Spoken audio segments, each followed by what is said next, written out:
Hello, hello, hello, and welcome back to another episode of Honky Talkin. I'm your host, John Carter, and we don't have to wait in the chat because Donnie C. Cutler is already here with us. How you doing today, Donnie? I'm doing well. Thanks for having me, John Carter. Appreciate it. And I appreciate that shout out and fall back there to the good old days of the Honky Tonk Times lives. Oh It's yeah, a good oh good yeah. callback. I appreciate it. That's how we found each other. Again, for anyone who doesn't know, it's fun to flip the table right now on Donnie because he was actually one of the first to interview me, if not the first to interview me about honky tonks, and now I get to interview him on some fun topics today. And so you might know him from Honky Tonk Times, but you also might know him just from his what country Cutler account where he does some fantastic posts. And that's why I actually brought him on today, is because he has such an interesting perspective. And if you haven't found time to be able to look into some of his writing, I highly suggest it, because his perspective is really good at picking up on the little things, but also still keeping it at 1,000-foot view to talk about everything. But Donnie, I'd love to hear from you to introduce yourself to anyone who might not know you. Where do you find your experience? Who do you feel you are? Where do you find your place in the honky tonk? Well, thanks. I appreciate being here. And yeah, it was all the way back in the Honky Tonk Times days when we started. Now writing for myself and a few other places. I'm a writer. I like thinking about these ideas and these big concepts within the country music space. Who belongs where? Questions of authenticity. What is real? What isn't real? Who gets to define that? Who gets to say their country? Who gets to say they like this music? I really love jumping all over gatekeeping, and that's something that we talked about a great deal. And that's something that I love to jump into. It's something that's I'm really passionate about because I'm not from the country. I'm not agrarian. I'm not a cowboy. I am a suburban Jewish guy from LA who likes country music, likes the stories, and likes the history. And I think I'm just as country as anyone else when it comes to this stuff because I feel like country music, this lifestyle, the concepts, the ideas, and the culture really is an American concept, and that should be for everyone to be able to enjoy, but also respect and understand. So that's something that I try to do, try to bridge the gap, right, between people who see country music as this secondary concept, secondary cultural expression, Mm-hmm. and those who see people like me as interlopers who don't belong.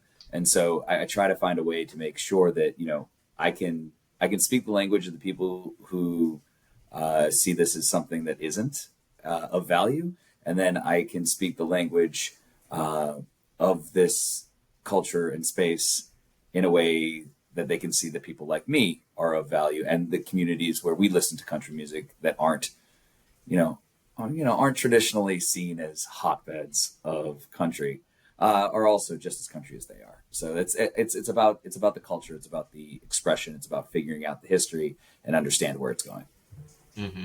Anyone who follows both of us, and I would even say people who follow you and might have taken one look at my profile, are probably really excited to hear what we have to talk about because we both see that we're kind of two sides of the same coin, where we both are bridges. We both are looking to kind of, make that path of, what are these boundaries? What is this in the way of all in attempts to defer gatekeeping and leave that Mm-hmm. out of the way.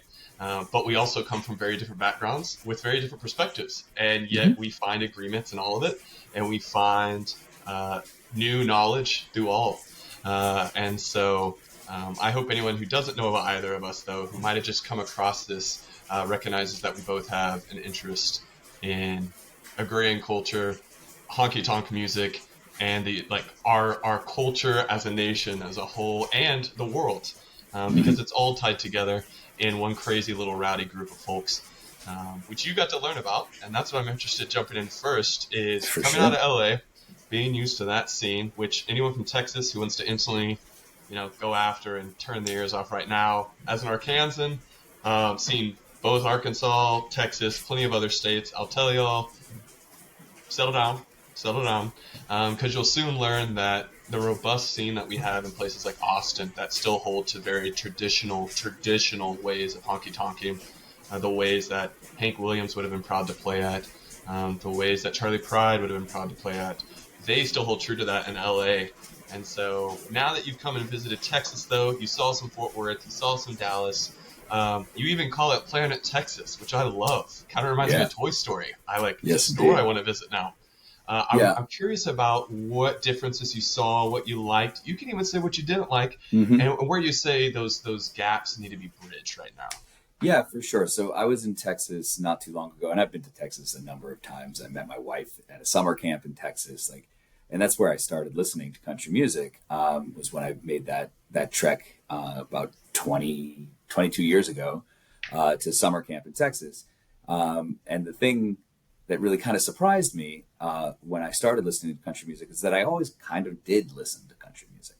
I always had some of that southern rock, classic rock stuff that was very, very much country music adjacent. I always really liked bluegrass, and I always really liked fiddle music, and I liked, mountain music, and I liked some of the stuff that it's based upon, English music, Irish music, Eastern European music, Jewish music from those periods in those places as well, where it came and mashed together in the Appalachians and the mountains and the rednecks and the hillbillies, and all that stuff came together to create what is now defined as country music. I listened to a lot of that Mm-hmm. before I listened to country music. Mm-hmm. So I've always really loved it, and I didn't know that I did. And when I came to Texas for the first time, I started listening to some of what was, exclusively Texas popular country music, not pop country, but popular Texas country music. Yes, big And difference.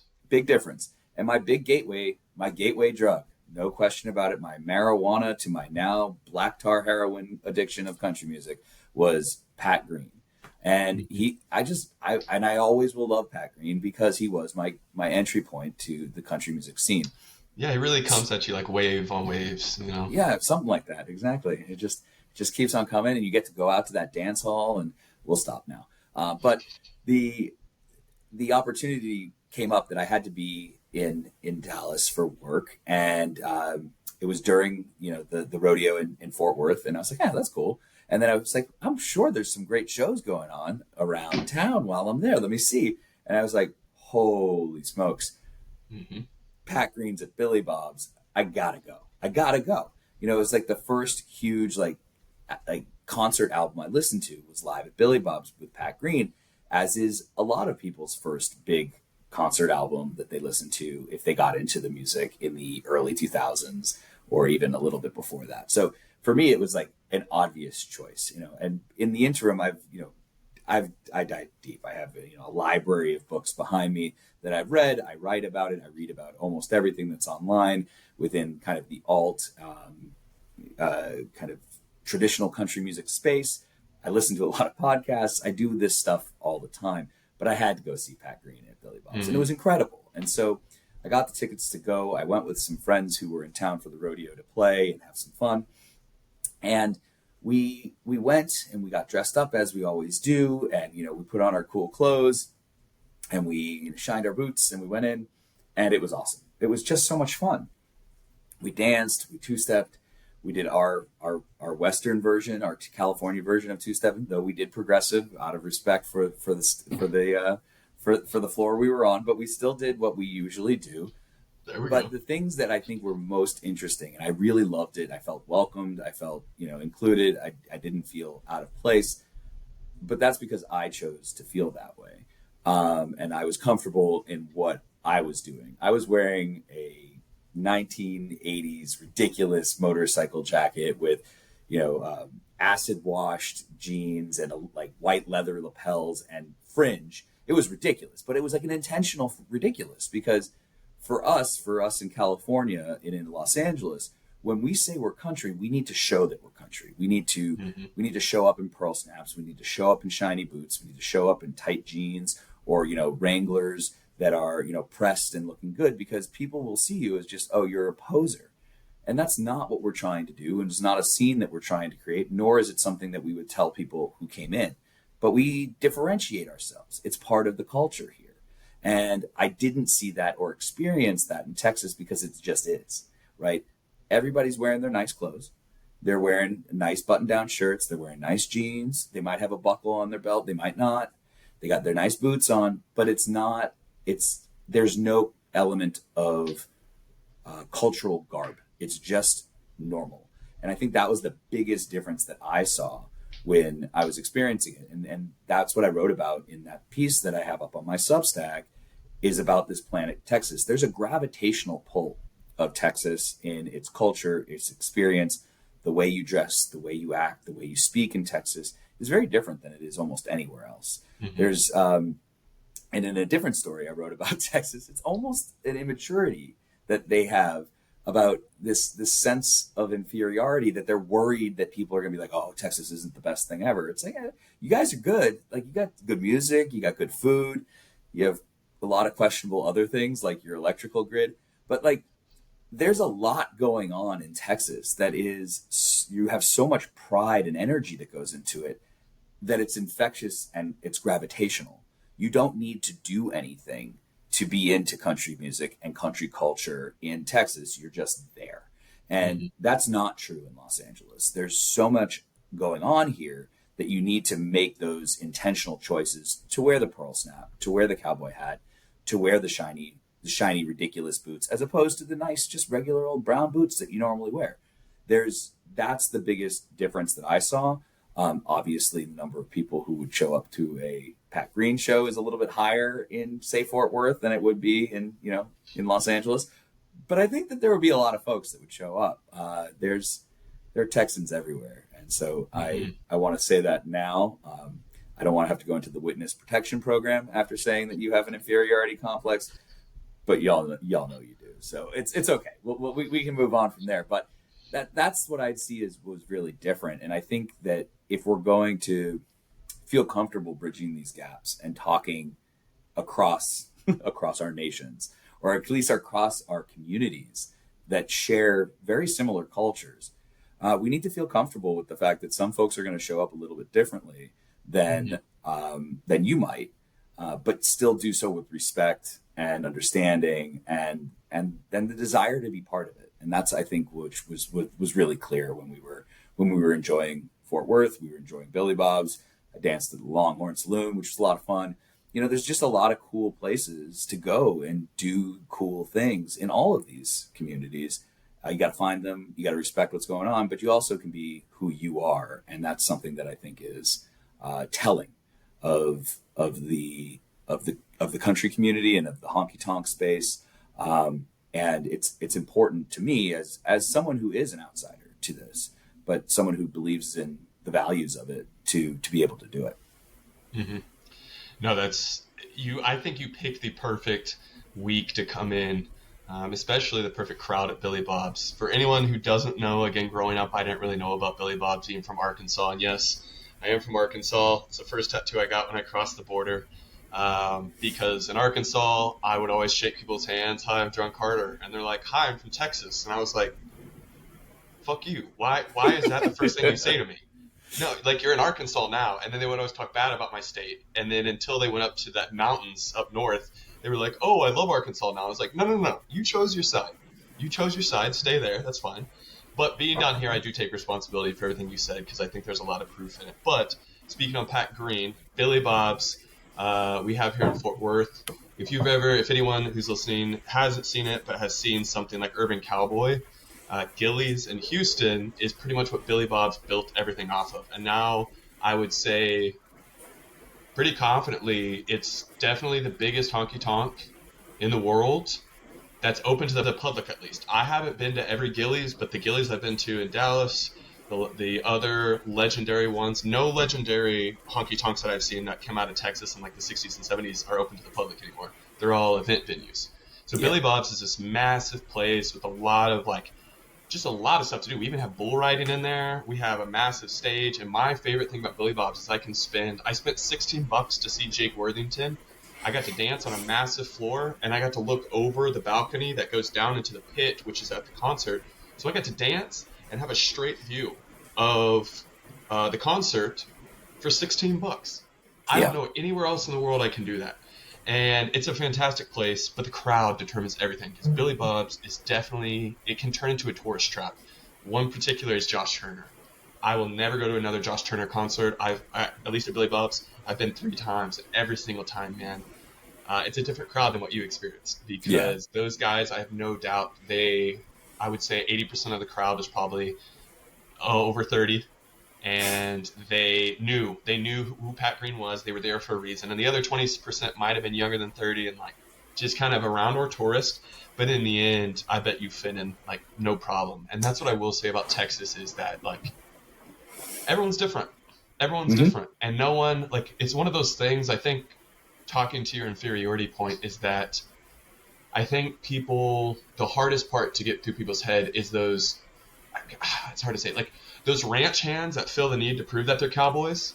And it's like, hey man, you can like anime. I just want you to know, like, you can like skateboarding. Yeah. You can still be country and like this stuff. Like, that's just who Exactly. you are? Yeah, and I So, think that speaks to the bigger point, right? Is that this is something that we talk about pretty regularly, and I think when you start looking at individual people, you see the differences in them and what they like, what they don't like. But when you start talking about groups of people, you get yourself into some trouble. And mhm. who should and shouldn't be at Billy Bob's is a really stupid conversation. Yeah, Because if you want to go, go. But don't always. show up and talk through the entire set, and don't stand on the dance floor. You know, don't bring a drink on the dance floor. There are rules that you need to follow when you're in someone else's house. And Hmm. it doesn't mean that if you don't know the rules, you should be yelled at. But if you learn the rules and you're cool with it, shut up and be cool with it. Like there's this balancing act of this understanding that culture is made up of a lot of people and traditions, Hmm. and that somehow those traditions become the only thing that define those people.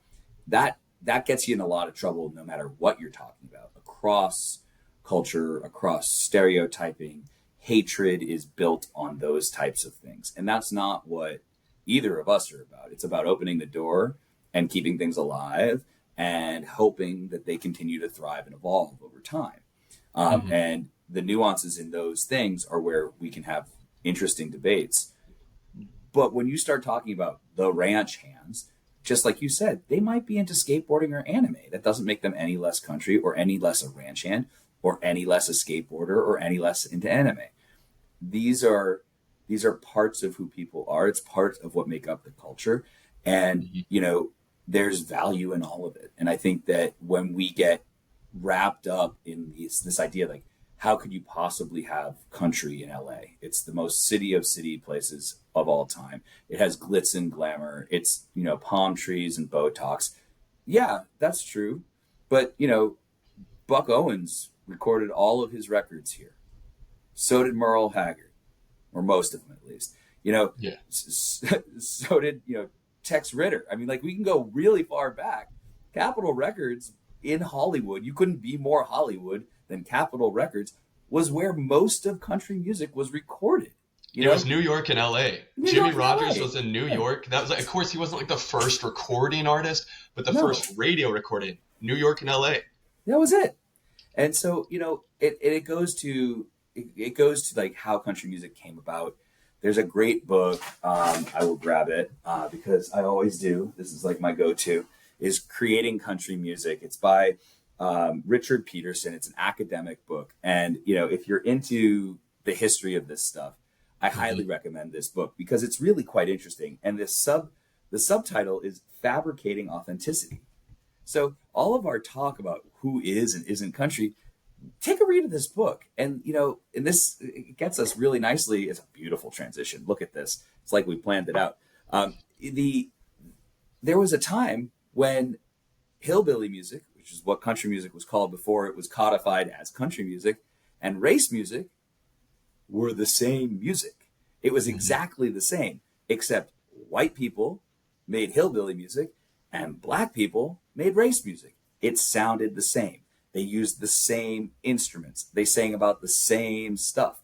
You go back to, all of these different places, all the way back to the Carter family, all the way back on either side of these stories, there was intermingling of the song creation and the song Hmm. um, discoveries that were then recorded. And then if you had an A on one or an a B on the other, one went into the hillbilly area and the other went into race music. And it's the same music.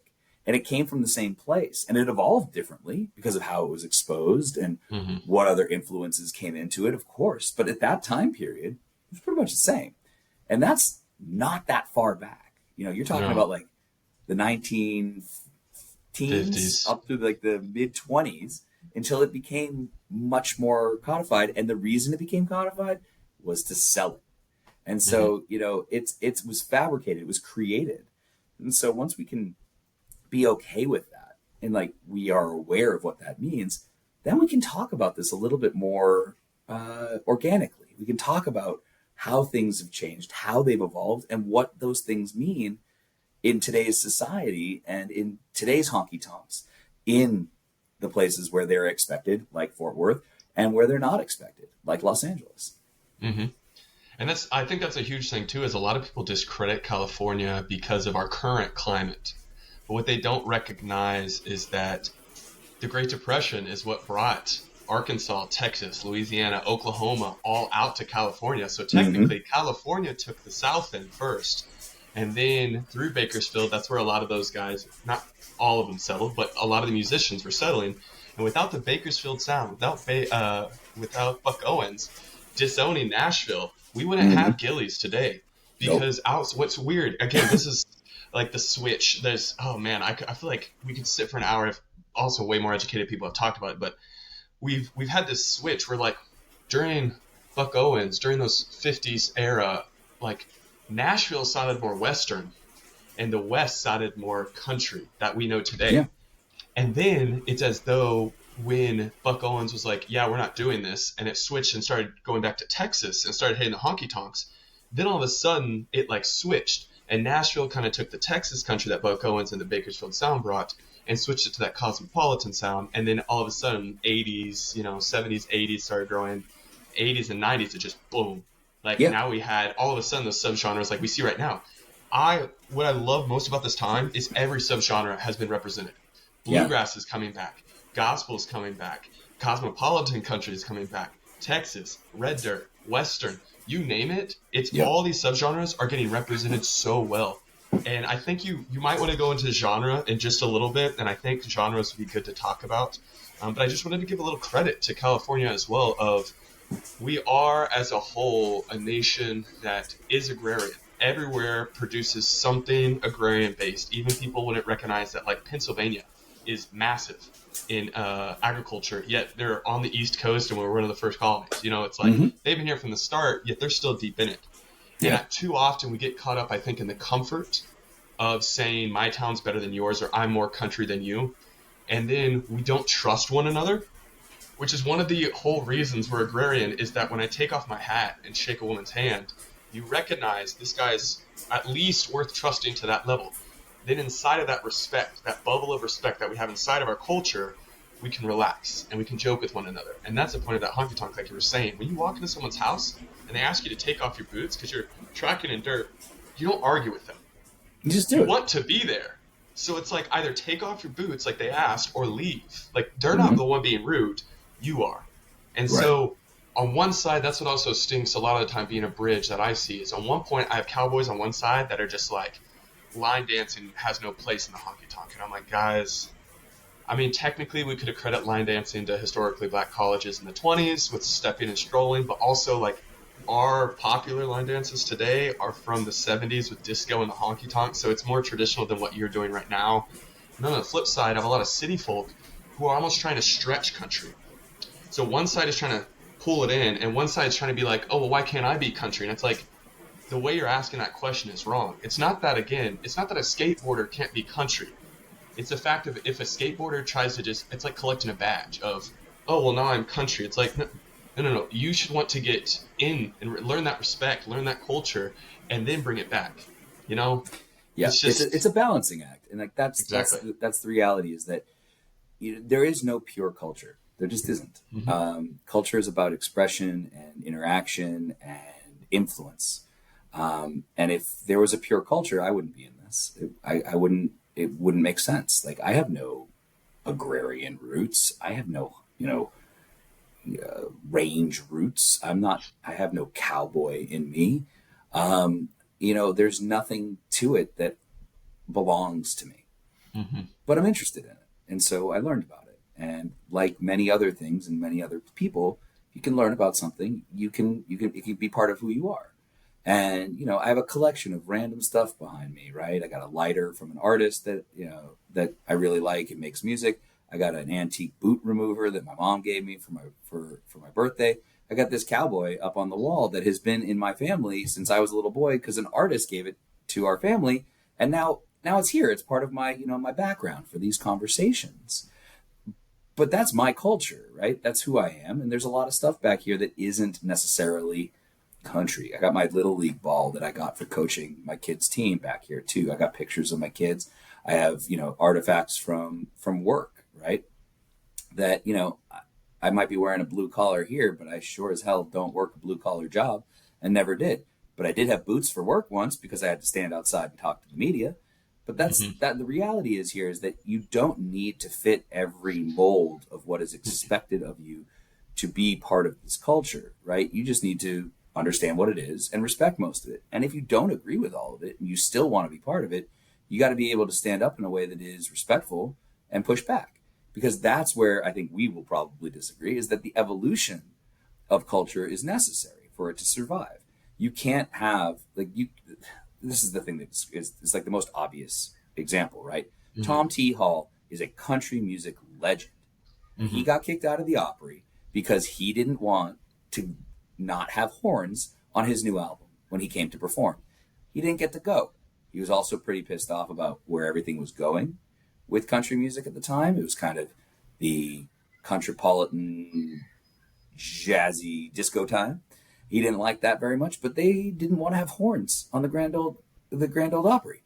And you know what else they didn't want before that? They didn't want drums. Can you tell me today that country music shouldn't have drums?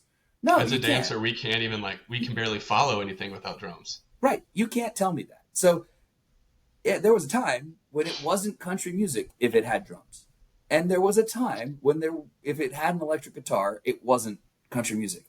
You're gonna tell me Buck Owens isn't country music? You're gonna tell me Merle Hmm. Haggard isn't country music? Waylon Jennings isn't country music? Tammy Wynette isn't country music? There was a time when pedal steel was like the new fangled device.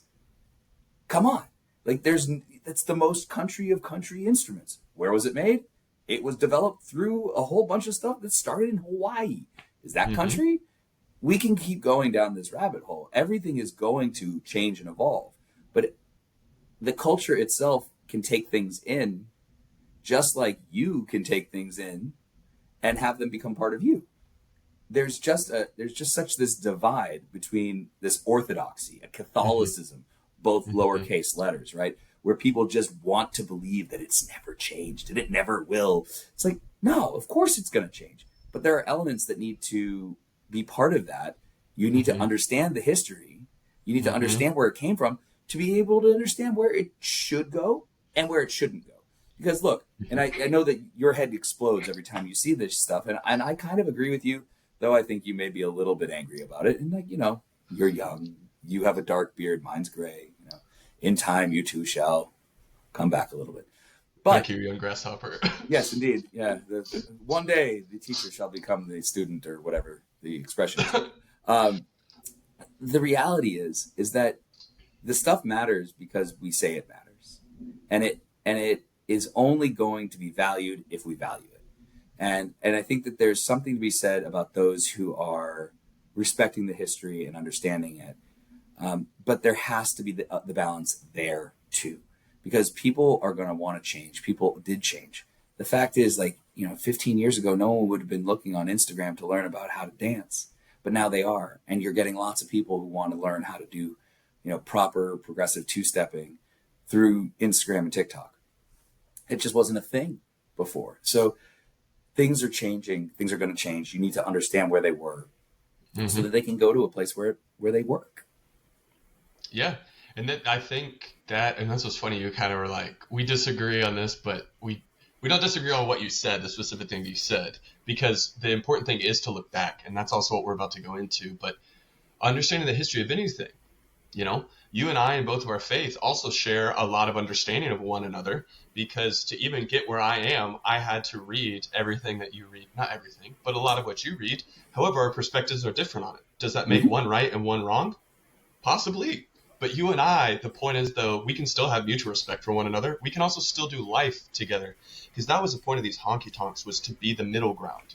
The point of the honky tonk was that these, again, what's funny is city folk, but these are literally just little towns that they just set up because they were moving, westward expansion, that they didn't have to go out to the ranch. They didn't have to go out and sleep around in the fields with the cowboys. They got to come in and everyone be in one place. And that's why what was crazy was before the Civil War, we saw a lot of progressive thinking that we would think now it's like, no way, because we know what happened after, Mm. which that's difficult in itself. That could be a whole talk, but the same thing happened also through the 1920s. Speaking on what hillbilly and race was, it separated the two was minstrel shows, and the fact that a lot of the white folk would transfer a lot of the music over to white folk through minstrel shows, just straight copying. Not Mhm. all of it, but the majority of it. Folk music, folk, bluegrass, and gospel are what the three basis of really, and what we still see in Appalachian. I mean, look at what I love about Muscadine Bloodline. You see a lot of the 90s artists will go and all of them have a gospel album, but Muscadine Bloodline, I think, does the perfect way of like, in the middle of their album, they just have a hymn that just like, boom, hits you. And most people don't even Mhm. know it's a hymn because they're not listening to the lyrics, but it's a straight hymn. And so those three were the trinity of what built out Appalachian now, but like what country built itself on. And what's funny is folk came from working calls, so slave songs, just to be frank, like they're slave working songs. Mhm. Bluegrass came from also slaves, but really like the West African and Irish mix of people. Mhm. And then gospel came from straight church in the South, which Correct. was black folk.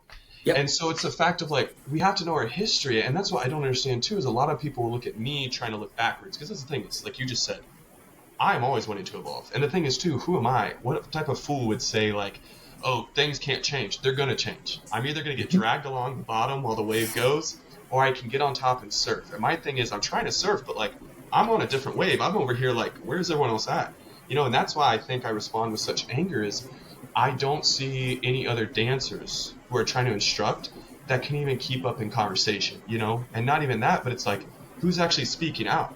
Because I'll say something as basic as like, hey, close position. And people are like, that's outdated. I'm like, am I talking crazy right now? Like, am I dumb? And it makes me feel stupid. And therefore, I ask hard questions, like just straightforward leading questions that people won't answer. And then I'm like, okay, so this is pointless to have this conversation. And in all of it, my questions are trying to point them backwards. Because if they can't look back and say, oh, in the 80s this happened, or in the 90s this happened, and this is why I do it. If they did that, I would be silenced. I couldn't say a word. That's what happened with Mhm. line dancing, to be honest. Someone talked to me, these old cowboys, and they tried to talk down about line dancing. I sat there and I was like, how can I defend this? I really, I know in my gut they're not right. And then I went back and I searched in the 70s, disco. Disco is what kicked off all of the line dancing. And what's funny, you want to talk about Tom T. Hall? I have a hot take that Ronnie Millsap, love him to death.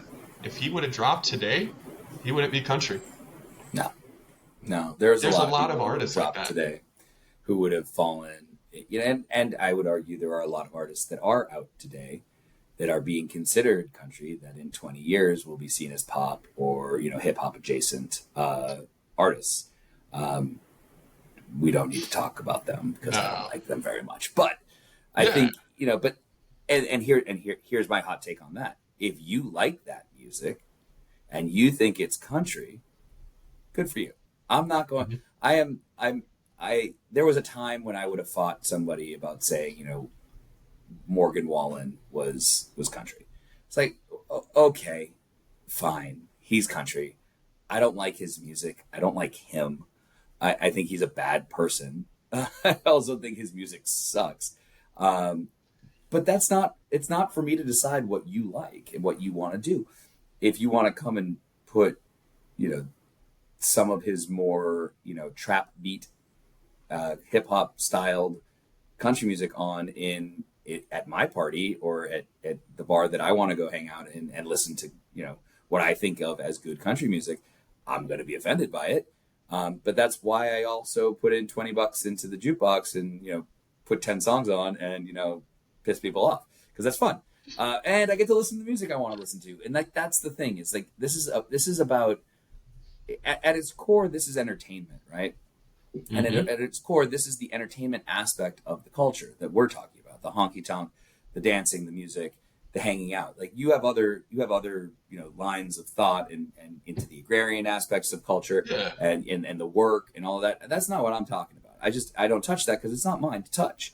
Yeah. The music and entertainment part is mine. It's what I like to do. I like the music. It tells good stories. It's American. It's fun. It's progressive. It's conservative. There's a lot going on across the country music space, and there's a lot to talk about. But I'm not going to tell you what you should like. That's up to you. And Yes. if you want to go do something else, that's fine. But like, don't call it what I like. Don't degrade what I'm saying is enjoyable because what you like isn't what I like. That's for little kids. I mean, we're talking about a different set of things here. We're talking about, how cultures can evolve, how art can influence those cultures, how art can influence power. There's a ton of different things. And I think I listened to something earlier today on the radio, and they were interviewing Ramel Ross, who's this Oscar-nominated documentarian and filmmaker and community guy who's just like, does really interesting educational actions, right? Mm-hmm. And he's a professor. He's really really big thinking dude. And his Oscar-nominated his Oscar-nominated documentary is called Hale County. And he was writing the story about Hale County at some other point in time. He's a black man. He was in the South. And he was writing about, Hale County, what he thought was the best restaurant, what he thought was the coolest place. And, people were like, I'm from Hale County. I don't see that as the case. Like, I think, this place is the most beautiful scenery, and this is the best place to get, the good sandwich in town. What was the division? It was race in that particular divide. But you can't talk in absolutes. You can't own the experience because everyone experiences the same thing differently. Your experience and my experience at the same concert will be wildly different. Your experience and my experience in the same dance hall will be wildly different. If I dance with the same woman that you dance with, I'm going to have a different experience. I'm going to have a different conversation. I'm going to take different things from that. When we start talking in absolutes, we lose any standing. Because if you say this is 100% true, it better be about science or engineering or math, because otherwise there is no absolute true in culture. Stuff can be bad in culture. Don't get me wrong. Racism is bad. Taking notes. Okay. Excluding people because you don't like who they are, how they believe, who they love, all that stuff. That's bad. That doesn't mean that it's absolutely one way or the other. So that there's difference in that. And I think when we go away from absolutism or totality, any of these like full encompassing ideas, we're much better off for it. We learn much more. And that to me that's where I think our approaches are a little different, because you really do believe that there are some things you just can't do with the honky tonk. I think you could do them, but you probably shouldn't. You should probably get told not to do them, and you should probably go, oh, I'm sorry, I didn't know how to do that. Oh, my bad. And then you move on. Mm-hmm. If you don't know, you can't change. And if you're not willing to let people be wrong, they're never going to learn either. So there's this weird balancing act. And I think when we start talking bigger picture things, ideas and concepts, when we start being absolute about it, like all Morgan Wallen songs suck, which is not true. I mean, there are a couple real good bangers out there, and I'm admitting that. My name is Donnie Cutler, and I admit that there are some good Morgan Wallen songs. Most of them aren't very good. Just have to get that out there. But that's my point, is that when you go big like this and you go all of it. You're ignoring the nuances of the people. You're ignoring the skateboarder. You're ignoring the anime fan. You're ignoring the ranch hand who wants nothing to do with country music. So that's really what it's about.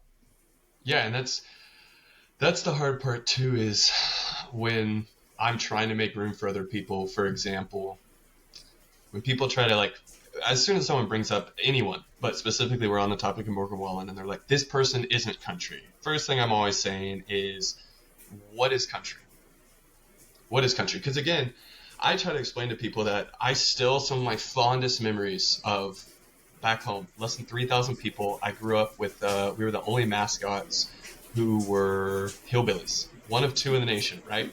I'm a country as it gets. Like I was 10 minutes outside of town, born on the ranch. Like, yet my fondest memories were listening to 50 Cent after football practice. My brother and I would drive home in our green F-150 and we bumped 50 Cent. Like, that's what's funny. I didn't like country music growing up. My parents did not raise me on country music, right? Everything we did was mainly around gospel music. Like, it was no secular music. We got to listen to some Hank Jr., as we were at family reunions. But besides that, I didn't get much exposure. But what I did get is character. And what I did get is values. I got traditional ways of thinking.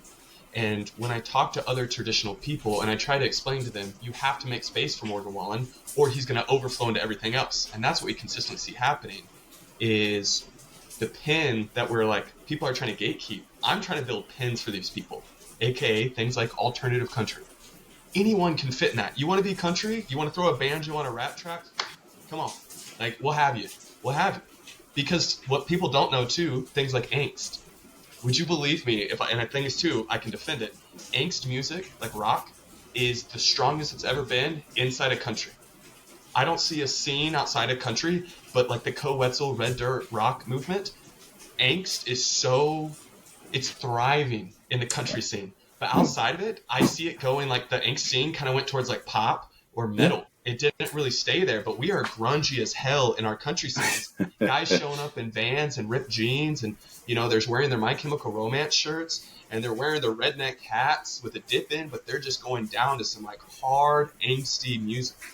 And that's what's crazy is like, that's the point of art. Same thing with dance. Like, I never tell people this is the only way to two-step. What I do tell them is I show them the history and I say, this is where it started. Okay. Now, some people went this direction, some people went this direction. This is why I teach it. The same way with your, like the interview about what's the best shop in town, Yeah. If they though are trying to say, oh, you're wrong because I like this place, what's the point of the conversation? But if Correct. They can say, oh, I went to here and I went to here, this place has lower prices, better options, and their customer service is better, and this place, this, and this, that's an actual discussion. Too often, though, people say, oh, well, I like this and I like this. I mean, Kendrick's performance. People saw, I don't like this, a.k.a. bad entertainment. Instead, did he have good production? Yes. Yeah. Was there clearly a message that some people didn't understand? Yes. Did he perform it live? That's the thing, too. Yes. And so on that, too, you were going to say something, but I'm also curious, like, how would you, when you're out at that bar, you want it like the Honky Tonk, we'll make, not a bar, the Honky Tonk, dance hall, or the saloon. What is separating when you're saying, or the expectations I guess you have, when people are like, hey, you want to go country dancing, or do you want to go out to the saloon, or do you want to go listen to this Honky Tonk band? What are your expectations when you go into that? And when do those expectations, when they're not met, what do you kind of like classify? What do you, because you're also like me, you're also trying to still make space and like understand this person and why this is entertainment. Because clearly people find Morgan Wallen entertaining. So what do you kind of do with that when people will bring you to a place and you're like, ooh? I mean, it really depends, right? And I think that it depends on the relationship you have with the person. And again, it goes back to people being all these different elements, right? Yeah. I have friends who are 100% outside of the country scene. They have no interest in it. And then they say, oh, you're into country music. Oh, my dad listened to Buck Owens. Or, my dad was a huge Waylon Jennings fan. Or, more often than not, I like Willie Nelson because he smokes weed. And I was like, let me tell you some things. We're about to blow your mind. Yeah, I'm going to blow your mind. There are a lot of folks who smoke a lot of weed in the country music scene and always have. all the way back. And so it's like, and also we can go harder if you want. But usually what it'll be is, oh, that's great. What are you into? Because I want to hear what they say. And if they come back with like, oh, I don't know, Miranda Lambert. I really like Miranda Lambert. Then I know that we can talk about Texas country. And I know we can talk about some of the more esoteric aspects of songwriting and development and things like that. And, the song structure and storylines, because all of Miranda Lambert's songs are story songs and they're big picture concept albums and all the things that go into great country music. If they come back and say, I really like Jelly Roll, I have a harder time. And I say, why do you like him? And, it'll go from everything from I really like the sound, I like the music, or to, I like his story. And if I get like, I like his story, I know I can go in other directions, right? And I talk to these people about exploring different types of country music. One of the things I love doing in that type of a situation is saying, like, tell me what you listen to now, and I can tell you a country artist that you'll probably like. And, sometimes it ends up being much more poppy, but like, gateway drug, right? And a lot of times it's, like, oh, I'm really into, I don't know, just like weird storylines, right? I'll be like, well, I got great weird storylines for you. I got great, blended sounds. Like, let's talk about Charlie Crockett. I mean, that guy's playing on a different level. He's making music that is beyond genre.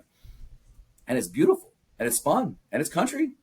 And, you can dance to that. He's done a lot of great stuff. And usually I say you should listen to Turnpike Troubadours, because that is, I had my entry drug. They were my first freebase. I mean, they hit me hard because the writing. Turnpike. That's not an entry drug, brother. That's, you dove in deep. No, you were that was down in there. It's like I am like the dare kid. They're like, you have one puff of that cigarette, you're gonna be doing heroin. That's kind of what happened to me. You're like, forget the Marlboro. I'm going straight for the spoon, brother. I'm gonna roll it up myself. But to me, like, they are the pinnacle of a band, of a country music band. And from there, I went even deeper, right? And so I can talk about the full range of what is contemporary country music with people who don't speak this language, in parts because, like, I have other interests too. I have other musical interests that I like. And, it's being able to talk to people about it. Like, what I expect is to know a lot about what's going on. And if it seems familiar or even is remotely familiar, I'm going to be comfortable in those scenarios. And even if it's really uncomfortable, like, I am the only person in there who does not look the part, I know that I'll be fine because I'm going to go in and approach it in a way that is respectful. I'm also, a white man. I'm not going to be, harassed as a woman or question why I'm there as a person of color. I'm not worried about my physical safety. And I'm also not going to pick a fight with some, drunk redneck about who is and who isn't country, because I'm too old for that shit. And, like, that to me is what I've learned from this is, like, there are great places in LA. There are great places in Bakersfield that I will go and happily shoot the shit with the old guys and, talk about specific things and not bring up certain artists because it's just not worth it. In the same way that I'm talking with, friends of mine who are like, oh, I Garth Brooks, right? Yeah, country music, Garth Brooks. And I was like, yeah, Garth Brooks is part of the country music, universe, but he was a pop star and always will be and is an incredible performer. Saw him live. One of the coolest shows I've ever seen. It was wildly entertaining. But it's its own thing. And, it's not the only thing. And I think that's my expectation, right? When I go into a place and someone's like, hey, this is a country bar, I kind of expect country music.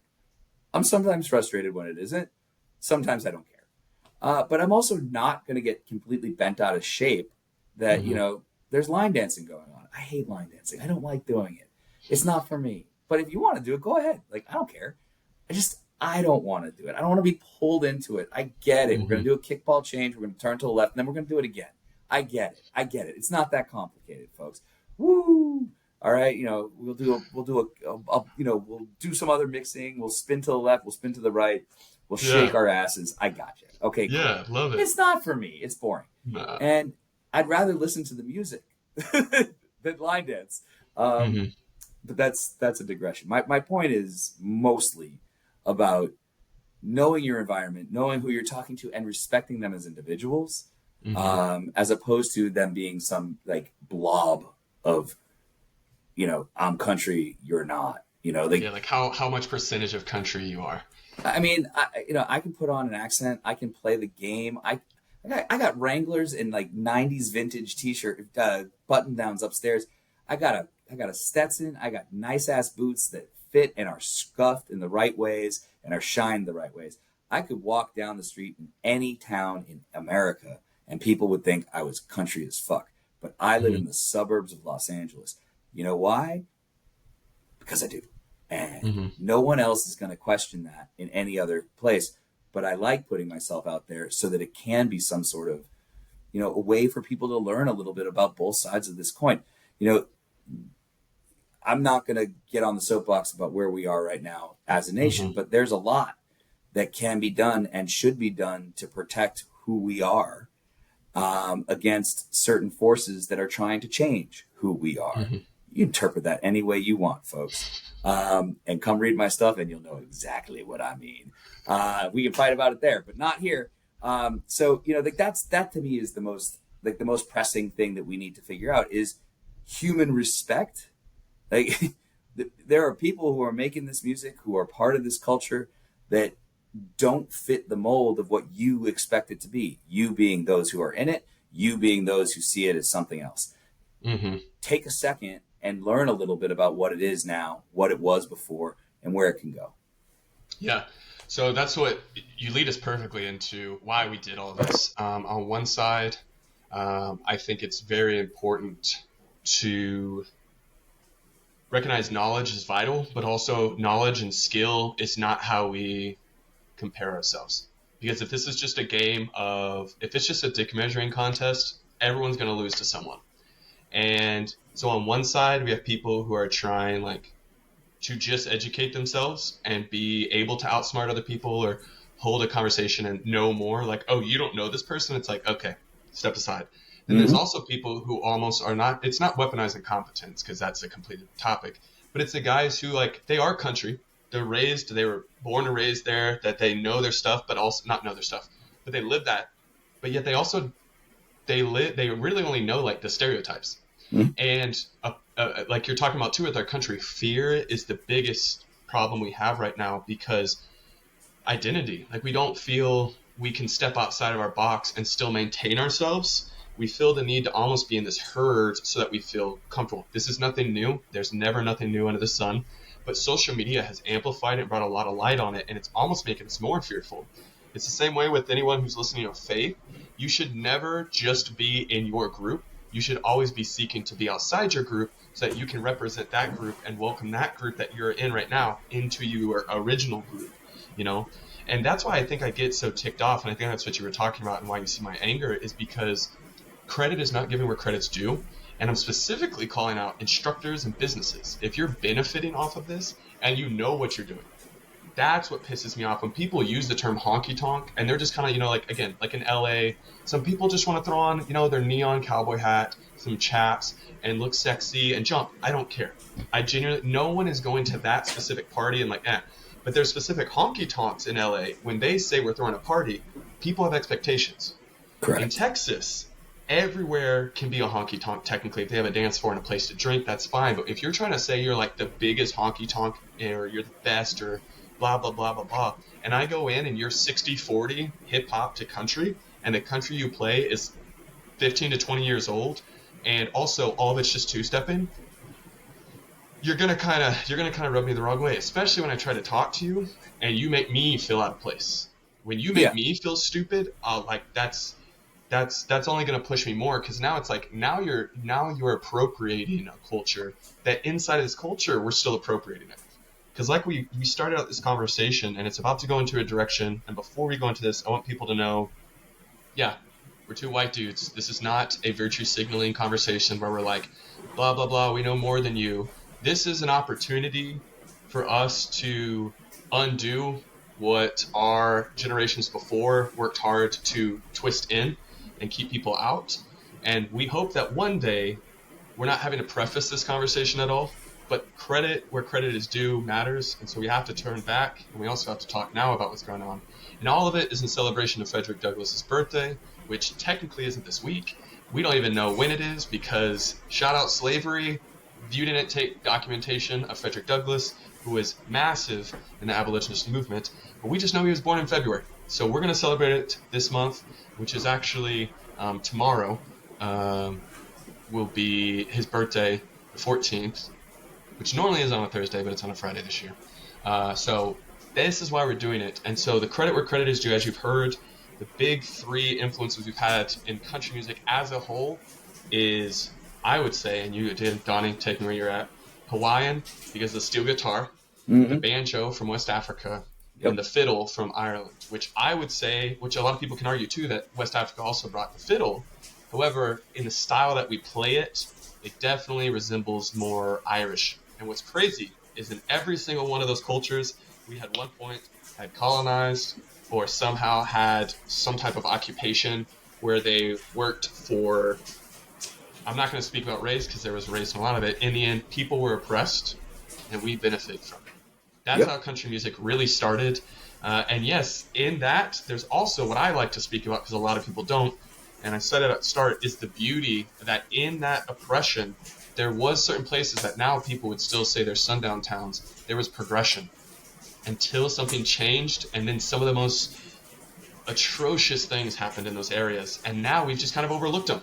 And those are those guys I'm talking about, like my hometown, where guys were raised to think that the Civil War was over state rights. And that is still, even when I was 14 in my hometown, I still studied history enough to ask, continue that statement. State rights. For what? State rights. Yes, to own another man. And yes, we can always try to scapegoat this shit, but being a man means taking responsibility. And the honky tonk, the beautiful thing, especially with art, we get art. We get to celebrate and mourn. And you can only mourn as deeply as you celebrate, and you can only celebrate as deeply as you can mourn. And therefore, we just want to take some time to recognize our past. And also, really, I want to bring delight to a lot of great artists that Donnie's going to help me with to bring attention to them, because they're doing great things right now. And I would imagine a lot of our listeners already hear them. But if you don't, take some time, add them to your playlist, look into them, because we're not doing this again. This is not virtue signaling or patronizing in any sense. These people are skilled, extremely skilled. And honestly, too, they don't need our help. We are willingly giving it to them. So, I mean, I think, Donnie, walk me through it. Honestly, I think, we're talking about a range of Black country artists here in honor of Frederick Douglass's birthday, Black History Month, and the realities that Black folks were instrumental, no pun intended, in the creation of country music. You needed Black folks to do it. You needed the white folks to do it together. There was no way that they developed outside of each other, and the music is richer for it, and we're better off for acknowledging it. It doesn't change who we are. This isn't. It's as the T-shirt says, equality isn't a pie, man. It's not a zero-sum game. Providing a platform for other folks to shine through is fantastic. And one person that just has always jumped off the playlist, off the music for me, when I've been listening to kind of that 90s revivalist space, is Aaron Vance. I really love his sound. I really like it a lot. He's got an interesting range. The three songs that I would point out to people to just give yourself a little taste would be Outlaw Jones, which is a classic style of country music where you do name drops and you use the names in different funny ways. It's fantastic. And he just wants to go and party at the Honky Tonk, and that's what that's about. And it's good times. Hold Out is a little bit more of this rock adjacent, hip hop influenced song about I've been country the whole damn time. Where have you been? And the song and the words are so clearly part of the pantheon of current country music. It's important. It's a good song. It should be on the radio.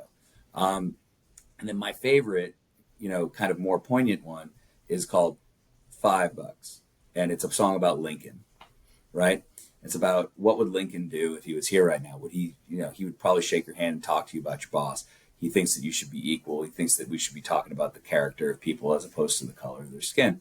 And the fact of the matter is we still are doing all of these things, and we need to be, because we need to be honest about what it is. And the song, all three of those songs present, different parts of Vance's portfolio of music. And they're great. They're good songs. I mean, but they're very much modern pieces of art and of music. And almost more importantly in this, entertainment. They're fun. Mm-hmm. It's just like good, fun music. And he's a black man making it. He's making country ass music. And it is good. He's from Mississippi. He's been doing it his whole musical career. It's like, it's just so danceable. It's just so much fun. And it just is. There's no more to it and no less to it either. It's just part of the country music pantheon. And I think that's important. Kind of flipping the script, though, I would point listeners to Our Native Daughters as well.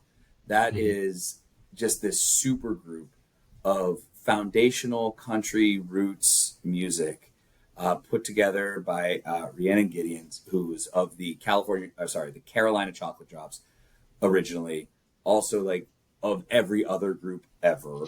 Yes. Highly decorated, incredibly smart, a musical genius, a lyrical genius, and just an all-around just badass individual. And her music is beautiful. It pulls absolutely no punches about our history and where the music came from and what American history did to people of color and black people and black women. It's an important part of this. And, Leela McCann, Allison Russell, also of Poe Girls and Birds of Chicago, and her own work. Her music is beautiful, very powerful. She's Canadian, also making country music as a black woman, as a Canadian. Kind of fun, mind-blowing things here. And then Amethyst Kia, who I think is probably one of the most underrated songwriters who's out there. And this is a fucking super group, right? They put out an album. A while ago, a long time ago, on Smithsonian Records, on the Smithsonian imprint, about African roots. But it's country. It is a country album, and I highly recommend that one. It's really great. I like them a lot, and I think that album really helped shape a lot of my understanding of where black music intersects with country music, and where black music intersects with what is perceived as white music. And those two things are different. And I say them that way intentionally, is that things are seen as white music, but they aren't. It's part of a bigger conversation. And they also are white music, because there is cultural expression. There is expectation of certain things within every community. And I think that that's fine. And I think that if you're honest about it, it doesn't make you a racist. It doesn't make you a bad person. It just makes you aware of where the music's coming from. And the same thing with black music. There is a tradition of black music that ranges genre, that has to do with the black experience in America. And that is important and was foundational to country music. And as soon as we're cool with that, we're going to be much better for it. So I'm going to keep pushing. I'm going to keep pushing people to do this because it is so critical. I'm going to give you two more. One, I'm going to go with Rashad, which is spelled RVSHVD for those people who might be looking him up and going, I don't understand how this works. He's got a lot of hip hop in his sound, a lot of trap music in his sound. Fine. That's not what I'm super into. The two songs that I like, the newest one that just came out is Dope Boy. Damn, is that fun. It's just fun. It's just fun. It's just like, it is. There's all sorts of snarky ass lyrics in it that are fun. Just a good damn song.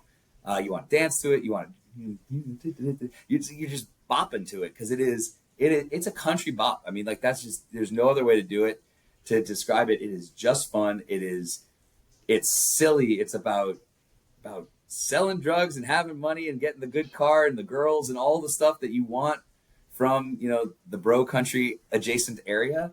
but with a much better sound. It is so good, and I love the song. And it came on. I learned about it through Don't Rock the Inbox, the great Substack from Natalie Weiner and Marissa Moss. It's just like a great song. And then the other one of his that I really like a lot is Shoebox Money, which any kid can associate with that and understand that, like, you're saving up for something that you want at the end of the summer. You're going to spend all that money that you got in your allowance, you got, raking up leaves during the fall, whatever it is, to go get that absolutely unnecessary piece of equipment that you want. And it's just a fun ass song, and it's super, super, super fun.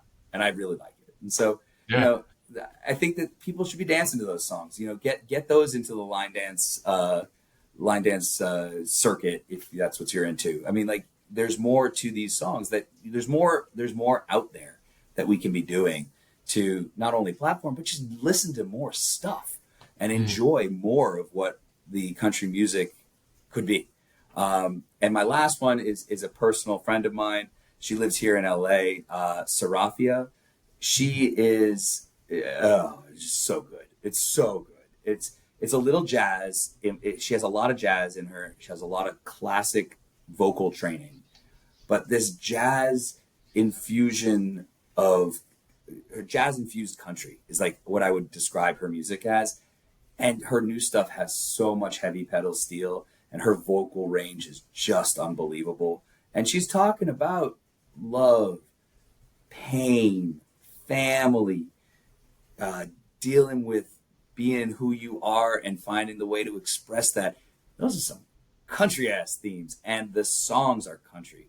I would say, if you're going to go listen to a couple of her songs, Cowboy, Do You Remember has one of the best pedal steel like backings that you'll ever hear. It's haunting. It's fucking great.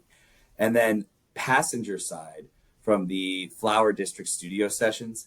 Whoo, you're going to church. I don't care. I'm Jewish. I don't go to church, but you're going to go to church with that particular song. And you like, there's like that organ at the beginning. You're like, so good, so good. And she just comes in and with nuanced, reserved power that she could just blow the windows out, and she doesn't.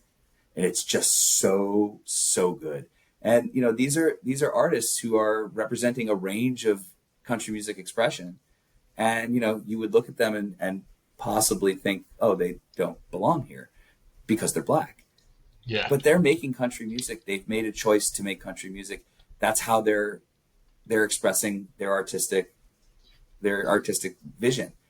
And they're just as country as anybody else who's making country music. Mm-hmm.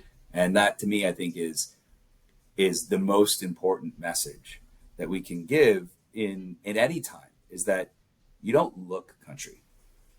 You don't look country. You don't act country. You are country.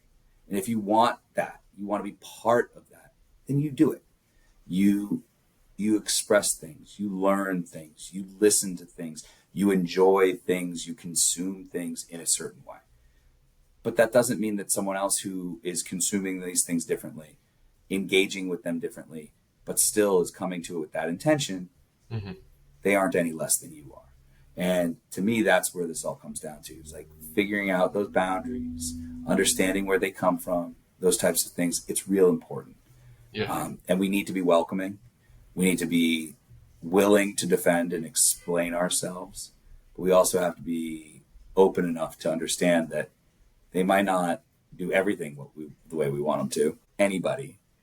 But if they're interested in what we're talking about, let's talk. Yeah. Let's talk. Let's grab a whiskey. Let's dance around a little bit. You want to do it in a line, you do it over there. I'll go in a circle over this side.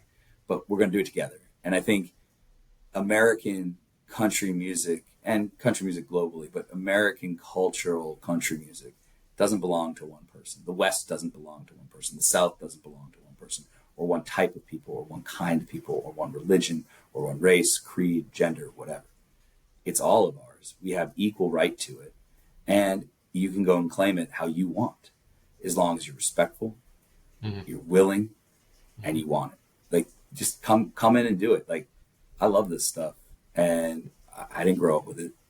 And I feel I'm just as country as anyone else. when it comes to it.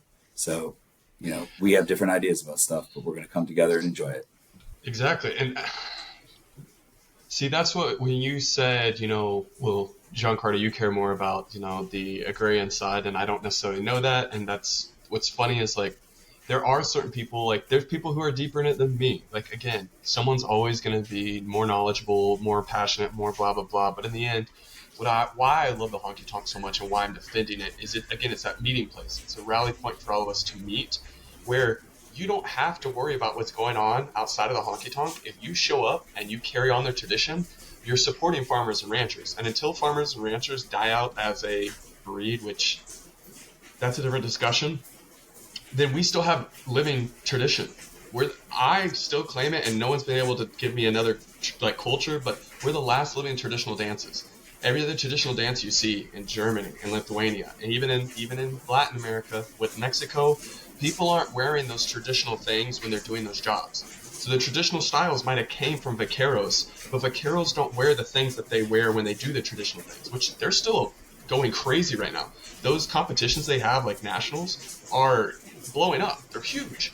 But the way they dress, women aren't walking down the street in big flowery dresses with the big flower on their head. But when they do traditional, bachata, when they do traditional norteñas, or now and even in Tejano, like Tejano, the clear difference between norteñas and Tejano can still wear the classic cowboy hat, pearl snap and look normal to us as anyone in the U.S., but really Texans. That's walking down the street, no problem. But as soon as you cross the border and you get to norteñas, when they do traditional things, it doesn't look today. It doesn't look current. And that's because at a certain point it died, right? We have the beautiful thing that our honky tonks consistently grow. And that's why in a time where we are so lost, we just have to look backwards. And that's the thing is too, sometimes we have to face it. And I think the big thing you said, where I hope people clinched up, and I hope they can relax now, that it's not racist to not know these things. You're not racist if you're not educated. It's when you take that and you pass on the responsibility to somewhere else. Right.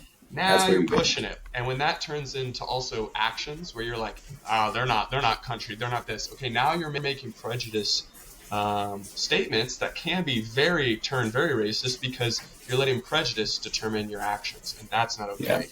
And in the end, when we do turn backwards and we look, we're able to then also welcome the fact that I would also like to say that on the flip side, I'm not going to determine what term we can use towards it, but I had a whole episode last year on Juneteenth with my buddy who's a cowboy, and he's not white. And it's his experience, which is anecdotal, but in the end, he always said he never really received judgment inside the honky tonk. It was from his own family, outside of his immediate family, that cowboyed, that looked in and kind of didn't recognize the same way. They didn't know we had black rodeos. They didn't know about William Pickett in a sense, who started bulldogging. They also weren't educated on the outside about us, so they felt uncomfortable coming into the honky tonk. So both sides have their wrongs. The issue, though, is that both sides need to come together. And the honky tonk is always welcoming. The honky tonk is always welcoming. It's always there for us. And so everyone just needs to relax. And the beautiful thing is that we have space for everyone. We just got to respect those spaces. And too many people like line dancers, not just line dancers, because most of the time right now, everyone line dances and country swings. That's what you do. And that's all they know. The problem, those don't allow space for other people. They don't allow space for other music. They don't allow space for much learning. You learn quickly, and then you're kind of just thrown, right? Yeah. When we create that space, as simple as etiquette on a dance floor, man, it allows for everyone to come in. And that's what I hope, too, is that people can connect with even people, going back to the people you mentioned. Rashad, if you listen to Rashad, I dare you to not hear Papa Loves Mama when you listen to Shoebox, right? Yeah. Also listen to people like Yola. Yola, I think all of her work with the high women were incredible. I think all the work with the high women did were incredible, just to listen. Also be challenged. You don't have to agree. I don't agree with with a quarter of what the high women said or how they presented it too. That's the big thing too, is presentation. Am I their sole listener? No one cares. You know what it did? It opened me up, though, to also go listen to what they were saying, Same thing with, I think Cassius Culpepper is bringing in a great modern sound, yet sounds extremely traditional. It's like he listened to the same song that someone like Coulter Wall might have heard, and he just had a different take on it, Also, I would say Chapel Heart, same thing. They sound extremely 80s, 70s, 80s, like vocalist meets a guitar out in New Mexico. And they just Yeah. bring in a lot of power to what they're saying with a very gentle hand, you Yeah. know? So I love what they bring, and I hope that both sides recognize that, like, you're both welcome. However, we both, like, we really have to step it up, really instructors. I don't see that honky tonk goers need to do any extra work. You're there to Yeah. have fun. Come out, like you were saying, hey, grab a whiskey, sit down with me, let's hang out, let's talk. It's really the instructors. Take that Yeah. extra 5 minutes and study someone. Study Yeah. an artist and throw them and purposefully play a song. Yeah. And what I'd say, I mean, just you said a lot, and I think just to kind of wrap a couple of things. Yes. A lot of this has to do with power dynamics, and a lot of this has to do with who's in charge of what and where. Mm-hmm. And when the people who are in charge are willing to take risks, like bringing in a different type of song, like bringing in new music, like bringing in music of people who don't look the part, right? You're taking a risk, and you're using your power to do that. The living culture point, and then we can wrap it all up. But I can't let this one go. Yes. This one I think is important. Is that it goes to what I was saying about separating yourself when here in Los Angeles. Like if I'm wearing a pearl strap shirt with the embroidery and the different experiences and like fringe or whatever, people look at me differently.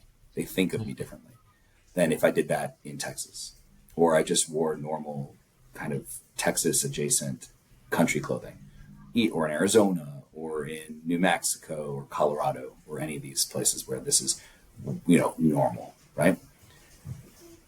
It evolves, right? The traditional agrarian style clothing that you would say that you wear a lot of overalls. It's not really modern. That's not really what a lot of people are wearing outside of the work environment, right? They're wearing pants, they're wearing jeans, they're wearing a belt. Where did the clothing go? It evolved, it shifted. And when we go and make a presentation of trying to engage with our culture and do it in a way that is inclusive, we wear certain garb. We make certain choices about which hat we're going to put on. I thought about what hat to wear today. You probably thought about what hat to wear today. We're making conscious choices of how we're presenting ourselves in these situations. Does it mean that if you're wearing the most elaborate,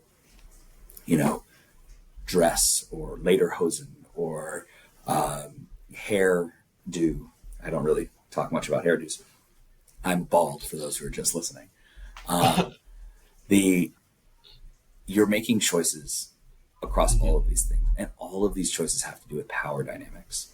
And when you're aware of that, when you're making these choices consciously, no matter where you fall, either in the I don't really care about the culture side of things, or the I am going to keep these bastards out of my place because they're not doing what I want level, or anywhere in between, if you're coming to it with intention, you understand why you're wearing pearl snaps, why you're putting on a bolo tie, why you're shining your leather bottom boots, why you're not, then it's fine.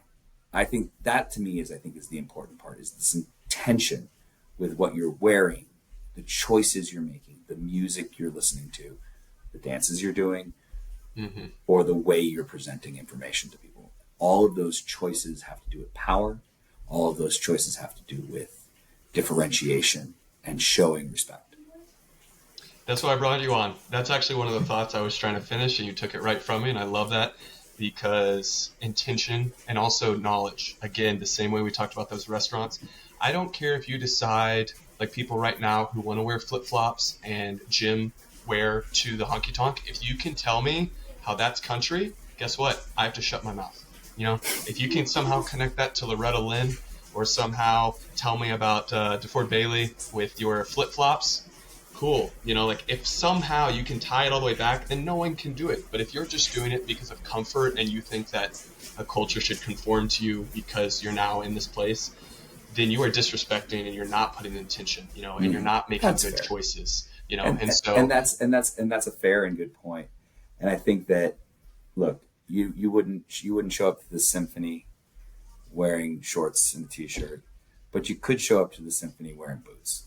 And mhm, I think that there's just a level of respect that mhm, you should have no matter where you're going and what you're doing. You should mhm, show up looking good. And yeah. what looking good means does change from culture to culture, but still. Anyhow, yeah. Again, the hat doesn't make the cowboy, but also you can tell a lot about a cowboy by his hat. And so that's the only thing we're trying to bring to people is, recognize the work that's put in. And so if anyone is looking though to you to try to hear more of those thoughts, because I think, like, again, what I said, the whole reason I brought you in is your perspective. Where can they find that any of your social medias and your websites? Where can they hear more from you? Sure. Well, you can follow me on Instagram. I'm Country Cutler there. I'm also on Blue Sky as the same Country Cutler, and on Threads. Threads is pretty much the same thing as my Instagram. So if you follow me on Instagram, it's going to be more dynamic. But I'm also on Blue Sky as Country Cutler, and then you can subscribe to my Substack at countrycutler.substack.com, and I'd love to have you there. Come argue with me about all of these things. Come tell me that you don't have an inferiority complex, but really argue hard about that because it'll really convince me for all you Texans. Yeah, thanks so much for having me on. It was a good conversation. It was a fun way to spend a little bit of this afternoon. And thank you for letting me share some of my thoughts and, to celebrate a little bit of Black History Month by talking a little bit about history itself. So I had a great time. Pleasure is all mine. And I just want everyone listening to remember that we talk about these things because culture matters, because you matter. Make choices because your choices are power. So always choose country. And until next time, keep honky tonks country. Take care.